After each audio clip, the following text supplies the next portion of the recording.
आरंभ में पहले मनुष्य के निर्माण से पहले, पृथ्वी, सूर्य, तारों से पहले और प्रकाश और समय के निर्माण से भी पहले परमेश्वर था। वह शुरुआत से भी पहले अकेला अस्तित्व में था, लेकिन इसके बावजूद भी वह अकेला ना था। सीमित मनुष्य के विपरीत परमेश्वर एक साथ तीन व्यक्तियों के रूप में विराजमान है। पवित्र बाइबल हमें बताती है, स्वर्ग में हर समय परमेश्वर की आराधना चलती रहती है, जहां अनेक प्रकार के स्वर्गदूत परमेश्वर की आराधना और स्तुति गान में लगे रहते हैं। इसमें सबसे श्रेष्ठ आराधक था लूसीफर फरिश्ता। पवित्र बाइबल हमें यह भी बताती है प्रियो कि लूसीफर बेहद सुंदर फरिश्ता था, जिसके परों में अलग अलग साजों की आवाजें आती थीं।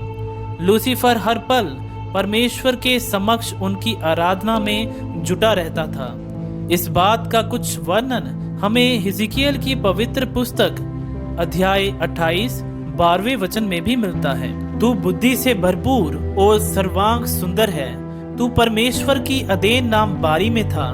तेरे पास आभूषण, मानिक, पद्यराज, हीरा, फिरोजा, सुलेमानी मणि, यशब, नीलमणि, मरकत और लाल सब भांति के मणि और सोने के पहनावे थे। तेरे डफ और बांसुरी तुझे में बनाई गई थी। जिस दिन तू सिरजा गया था, उस दिन वह भी तैयार की गई थी। तू छाने वाला अभिषेकित करूब था। मैंने तुझे ऐसा ठहराया कि तू परमेश्वर के पवित्र पर्वत पर रहता था। तू आग सरीखे चमकने वाले मणियों के बीच चलता फिरता था। लेकिन यही महानता लूसीफर के विरोध का कारण भी बनी। लूसीफर को अपनी सुंदरता और ताकत पर घमंड हुआ, जिसकी वजह से उसके मन में पाप आया और उसने अपने आप को परमेश्वर के समान माना और स्वर्ग के 1/3 फरिश्तों को भरमाकर परमेश्वर का विरोध किया, जिसके कारण लूसीफर और बाकी विद्रोही फरिश्तों को स्वर्ग से निकाल दिया गया और धरती पर गिरा दिया गया। इस प्रकार पाप का जन्म हुआ और लूसीफर एक आराधक फरिश्ता पहला पापी बना, जिससे आज लोग शैतान के नाम से भी जानते हैं। आदि में पृथ्वी बेडौल और सुनसान पड़ी थी और गहरे जल के ऊपर अंधियारा था और परमेश्वर का आत्मा जल के ऊपर मंडलाता था। तब परमेश्वर ने कहा, उजियाला हो, तो उजियाला हो गया। अब परमेश्वर ने उजियाले को अंधेरे से अलग किया और उन्हें दिन तथा रात का नाम दिया। सांझ हुई, फिर भोर हुआ। इस प्रकार पहला दिन हो गया। पहले दिन परमेश्वर ने आकाश और धरती के बीच अंतर निश्चित किया। वहीं दूसरे दिन में धरती पर भूमि और पानी को अलग किया और धरती पर भिन्न भिन्न प्रकार के घास, पौधे और वृक्ष उगाए। इस तरह पूरी पृथ्वी हरियाली से, फूलों से और पेड़ पौधों से भर गई। तीसरे दिन को परमेश्वर ने आसमान में 2 ज्योतियां साजी, एक दिन के लिए और एक रात के लिए, और साथ ही प्रभु ने तारा मंडल की भी रचना की। तथा सांझ हुई, फिर भोर हुआ। अभी तक पृथ्वी पर कोई जीव न था, इसीलिए चौथे दिन परमेश्वर ने सभी प्रकार के जल जंतुओं और सभी प्रकार के उड़ने वाले पक्षियों की सृष्टि की। इसी प्रकार 5वें दिन सभी प्रकार के भूमि के जीव जंतुओं की सृजना की और उन सबको आशीषित किया। ये सब कुछ की रचना के बाद परमेश्वर ने मनुष्य की सृजना की।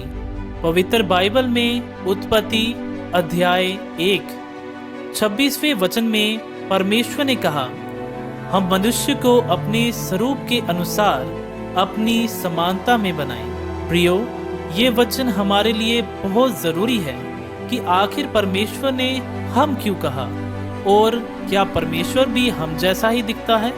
प्रियो, ये बात तो मैं आपको वीडियो की शुरुआत में ही स्पष्ट कर चुका हूँ कि परमेश्वर में 3 शख्स हैं और ये 3 शख्स हैं बाप यानी यहोवा परमेश्वर, बेटा यानी प्रभु यीशु मसीह और रूपाक यानी पवित्र आत्मा। यही कारण कि परमेश्वर ने मैं नहीं हम कहा।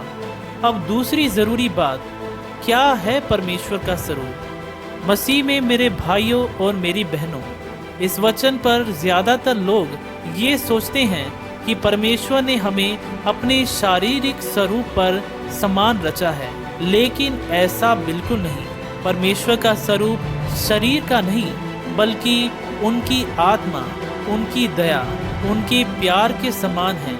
इसलिए परमेश्वर ने हमें रचा कि हम भी उनके समान पापों से मुक्त, दयालु और प्यार का दरिया बने। इसीलिए पहले यूहन्ना अध्याय 4 16वें वचन में लिखा है, परमेश्वर प्रेम है और जो प्रेम में बना रहता है वह परमेश्वर में बना रहता है और परमेश्वर उसमें बना रहता है। तो इस प्रकार परमेश्वर ने मनुष्य को मिट्टी को ढाल अपने हाथों से पहले इंसान यानी आदम की रचना की और उसमें अपना श्वास फूका।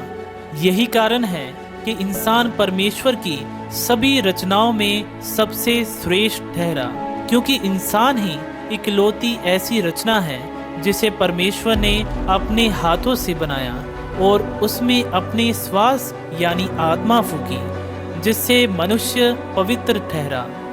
जबकि बाकी चीजों को परमेश्वर ने अपने शब्दों के जरिए सिर्फ बोलकर ही सिरजा था।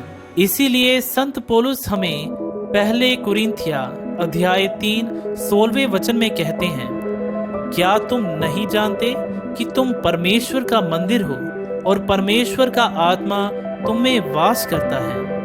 वहीं पहले कुरिन्थिया अध्याय 3 15वें वचन में लिखा है, क्या तुम नहीं जानते कि तुम्हारी देह मसीह के अंग है?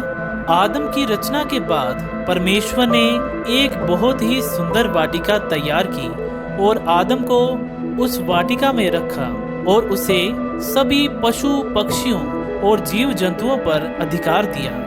वाटिका अनेक प्रकार के फल देने वाले वृक्षों से भरी थी। वहीं वाटिका के बीच में परमेश्वर ने 2 और वृक्ष लगाए, एक जीवन का और दूसरा भले और बुरे की पहचान का। परमेश्वर ने आदम को कहा कि वो सभी वृक्ष के फलों को खा सकता है, लेकिन ज्ञान यानी भले और बुरे की पहचान करने वाले वृक्ष का नहीं, क्योंकि अगर वो इसका फल खाएगा तो वो निश्चित ही मर जाएगा। जिसके बाद परमेश्वर ने देखा कि आदम अकेला है, उसके लिए एक सहायक भी होना चाहिए। इसीलिए परमेश्वर ने अपने रचे हुए सभी प्रकार के पशु पक्षियों और जीव जंतुओं को आदम के पास लाया और आदम ने जो नाम उनको दिया वही उनका नाम हो गया। परंतु अभी भी आदम के लिए ऐसा कोई सहायक ना मिला जो उससे मेल खाता हो। तब यहोवा परमेश्वर ने आदम को भारी नींद में डाल दिया और जब वो सो गया तब परमेश्वर ने आदम की एक पसली निकालकर उसकी जगह मांस भर दिया और फिर उसी पसली से यहोवा परमेश्वर ने एक स्त्री को रचा जिसका नाम हव्वा रखा गया और वह आदम की सहायक बनी। वह नग्न थे पर फिर भी लज्जित ना थे, क्योंकि वह पाप मुक्त थे। यहोवा परमेश्वर रोज उनसे मिलने आते थे और वह दोनों हमेशा परमेश्वर की संगति में रहते थे। तो प्रियो, ये थी सृष्टि के रचे जाने का वर्णन। वीडियो में बने रहने के लिए प्रभु आप सबको आशीषित करें। प्रभु यीशु मसीह में ये वचन का सफर इसी प्रकार जारी रहेगा, इसलिए आप हमारे साथ जुड़े रहें। वीडियो को लाइक और शेयर करें ताकि हम वचन में और मजबूत होकर परमेश्वर को गहराई से जानें। आमीन।